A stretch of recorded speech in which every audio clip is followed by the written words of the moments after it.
ఎవరు కూడా చెప్పరు, విగ్రహాలు చూపించుకుంటా ఉన్నారు మాకు.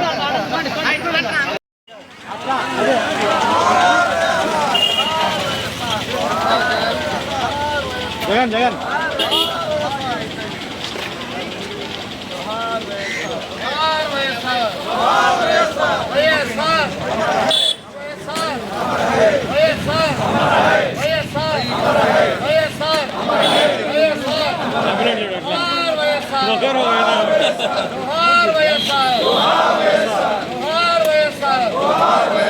జగన్మోహన్ రెడ్డి నాయకత్వం, జగన్మోహన్ రెడ్డి నాయకత్వం, జగన్మోహన్ రెడ్డి నాయకత్వం,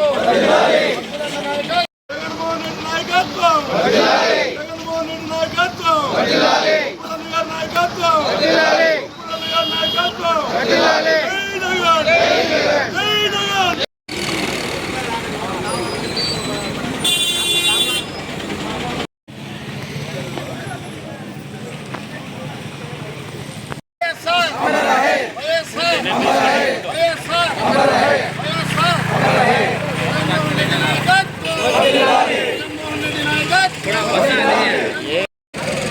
చూడండి అట్లా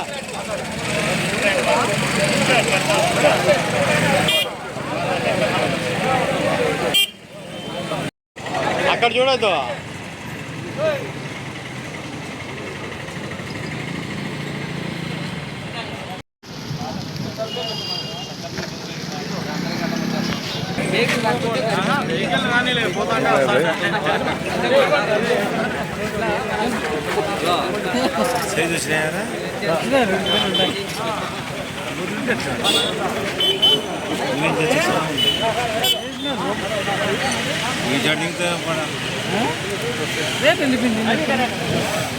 తగ్గింది, ఎంత తగ్గింది? పదకొండు లెక్క రావుతుంది.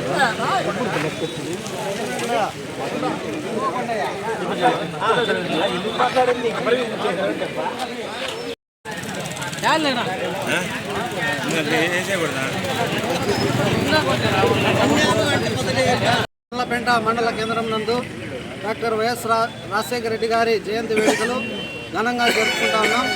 ముఖ్యంగా మనం రాజశేఖర రెడ్డి గారి గురించి చెప్పుకోవాలంటే పేదల పక్షాన నిలబడినటువంటి మహానేత రాజశేఖర రెడ్డి గారు.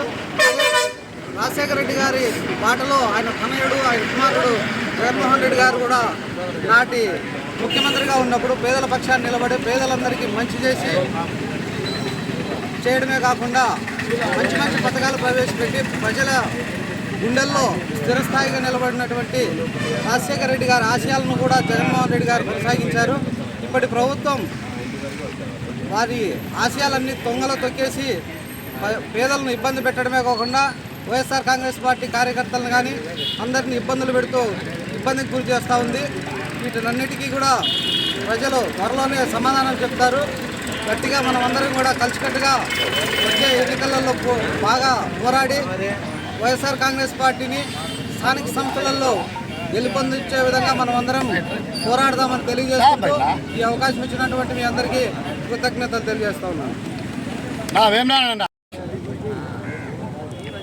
దివంగత మహానేత మాజీ ముఖ్యమంత్రి వైఎస్ రాజశేఖర రెడ్డి గారి 77వ జయంతి పురస్కరించుకొని ఇక్కడికి విచ్చేసిన గాండ్లపేట మండల వైఎస్ఆర్సీపీ కుటుంబ సభ్యులందరికీ పేరు నమస్కారము.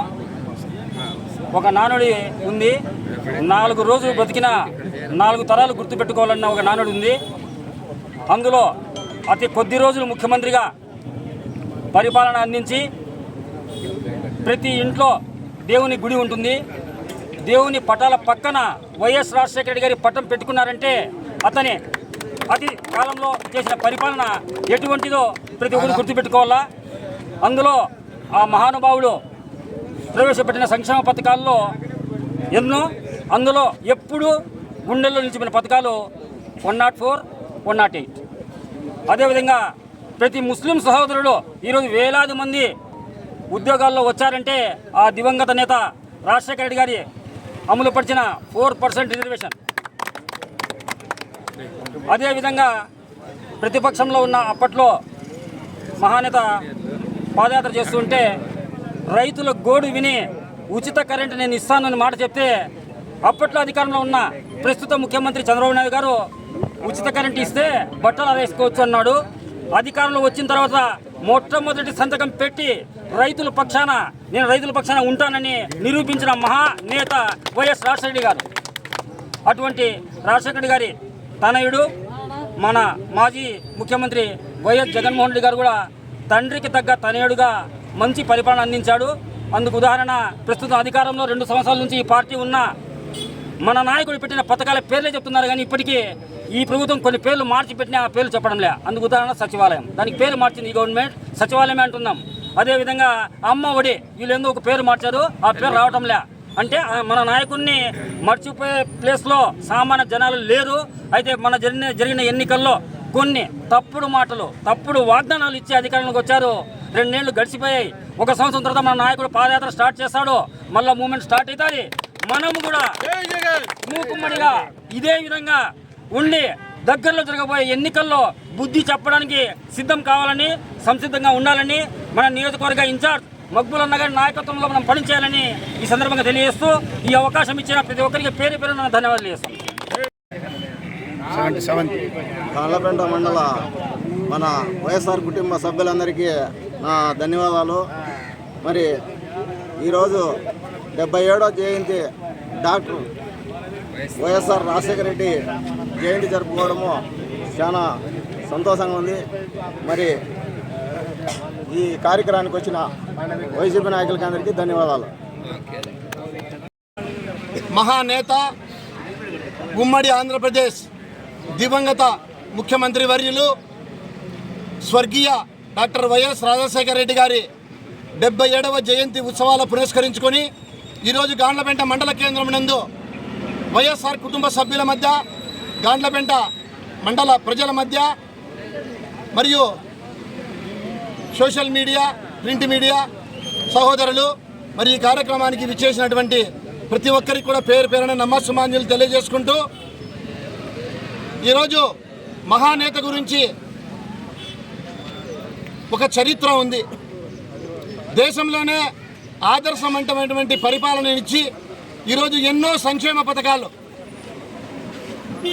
2004లో అధికారం చేపట్టిన తర్వాత వైఎస్ రాజశేఖర రెడ్డి గారు ముఖ్యమంత్రిగా పదవీ బాధ్యతలు తీసుకున్న తర్వాత ఆంధ్రప్రదేశ్ రాష్ట్ర రూపురేఖలు ఒక్కసారిగా ప్రపంచ పటంలోనే మారిపోయి ఆంధ్రప్రదేశ్ ఎక్కడుంది అని చెప్పి చూసేటువంటి పరిస్థితులు ఏర్పడ్డాయంటే కేవలం మన దివంగత నేత, మన ప్రియతమ నేత రాజశేఖర రెడ్డి గారే. మరి అలాంటి మహనీయమైనటువంటి వ్యక్తి, మహోన్నతమైనటువంటి వ్యక్తి ఈ ఆంధ్ర రాష్ట్ర ప్రజల కోసం ఒక రుణమాఫీ అయితేనే, డాక్రా మహిళల అక్క చెల్లెమ్మలకు రుణమాఫీ అయితేనే, విద్యార్థులకు ఫీజు రియంబర్స్మెంట్ అయితేనే, మరి ప్రతి ఒక్కరికి ఇల్లు, ప్రతి ఒక్కరికి పార్టీలకు అతీతంగా అప్పటి వరకు ఉన్న మాఫీల అప్పులన్నీ మాఫీ చేసి ఉచిత కరెంట్ ఇచ్చిన మహనీయుడు. అంతేకాకుండా చదువుకున్న పిల్లలకు డిప్లొమా పేరుతో హార్టికల్చర్, అగ్రికల్చర్, సిరికల్చర్ మరి అన్నీ పెట్టి వాళ్ళకి ఉద్యోగాలు కూడా కేవలం 10th క్లాస్ అయిపోతారంటేనే 18 ఏళ్ళకే ఉద్యోగాలు అన్నీ కూడా ఇచ్చి ఈరోజు ఒక మంచి సుపరిపాలనను ఈ రాష్ట్రంలో తెచ్చినటువంటి మహనీయుడు మన ప్రియతమ నేత రాజశేఖర రెడ్డి గారిని మనం కొనియాడచ్చు. అటువంటి వ్యక్తి ఈరోజు జన్మదిన వేడుకలు మనం ఘనంగా చేసుకుంటున్నాం. అలాంటి మహనీయమైన వ్యక్తి ప్రతి వారి పేద గుండెల్లో కూడా ఎప్పుడు కూడా ఉంటాడు. ఇలాంటి వ్యక్తిని మనం మరవలేనిది. అటువంటి వ్యక్తి ఆశయాలతో ముందరికి వెళ్ళినటువంటి అతని తనయుడు వైఎస్ జగన్మోహన్ రెడ్డి గారు కూడా వైఎస్ఆర్ కాంగ్రెస్ పార్టీ రాష్ట్ర అధ్యక్షులు మనకు గడిచిన 5 ఏళ్లలో ముఖ్యమంత్రిగా ఉంటూ తండ్రి గారు చేసినటువంటి పథకాలే కాకుండా 4 అడుగులు ముందుకు వేసి ఎన్నో సంక్షేమ పథకాలు చెప్పుకుంటూ పోతే ఎన్నో సంక్షేమ పథకాలు ఈరోజు మన కళ్ళ ముందర మనం చూస్తున్నాం. సచివాలయ వ్యవస్థ రాష్ట్రమంతా కూడా ఈరోజు ఒకేసారి ఒకే దశలోనే అవన్నీ కూడా సచివాలయాలు కట్టించి పేద ప్రజలకందరికీ కూడా ఒకే చోట వాళ్ళు ఊరు దాటిపోకుండా వాళ్ళ గ్రామంలోనే సేవలు పొందడం అంటే ఆషామాషైన పని కాదు. అలా చెప్పుకుంటూ పోతే ఎన్నో సంక్షేమ పథకాలు ఇచ్చి ఈరోజు ఉన్నటువంటి వ్యక్తి. ఇతరత అన్నీ కూడా అబద్ధపు హామీలతో కూటమి ప్రభుత్వం అధికారంలోకి వచ్చి 2 సంవత్సరాలలో లేనిపోయినటువంటి వైఎస్ఆర్ కాంగ్రెస్ పార్టీ కార్యకర్తల మీద కేసులు మరియు వారికి సంబంధించినటువంటి వాళ్ళు ఎక్కడ చూసినా అవినీతి దోపిడీ చేస్తూ పోతున్నారు. కానీ సమయం 2 సంవత్సరాలు పూర్తి అయింది. వచ్చే కాలంలో మళ్ళీ మన ప్రియతమ నేత వైఎస్ జగన్మోహన్ రెడ్డి గారు ముఖ్యమంత్రిగా మనందరం చూస్తాం. మనందరం కూడా అందరం కష్టపడి 2029లో ముఖ్యమంత్రి చేసుకొని ఈ రాష్ట్రాన్ని పురోగతి తీసుకెళ్లాలని కూడా కోరుకుంటూ, మరి మనకు దగ్గరలో స్థానిక సంస్థల ఎన్నికలు ఉన్నాయి. వాళ్ళు ఏందేందో కలలు కంటున్నారు. మనం ధైర్యంగా కేడర్ అంతా ఎదుర్కొని ఖచ్చితంగా నిలబడి మనము ఎప్పటికప్పుడు నిలదీసి మనం ఈ యొక్క పాలకపక్షాన్ని అన్నీ కూడా చేసేందుకు మనం ఎప్పుడు కూడా ముందుకొస్తూ ఈ కార్యక్రమాలని ముందు కొనసాగించాలని చెప్పి కోరుకుంటూ, మరి ఈరోజు ఇంకో ముఖ్యమైన విషయం ఎస్ఐఆర్ విషయం. ఎక్కడ చూసినా కూడా ఎస్ఐఆర్ విషయంలో మన బిఎల్ఏస్ ఉన్నా కూడా, వాళ్ళు బిఎల్ఏస్ ఉన్నా బిఎల్ఓలు ఉన్నా కూడా ఈ కార్యక్రమం జరుగుతూ ఉంది. కాకపోతే దాన్ని మనం ఇంకా నిశ్చితంగా చూసుకోవాలా. ఎందుకంటే ఒక వారం సమయం మాత్రమే ఉంది.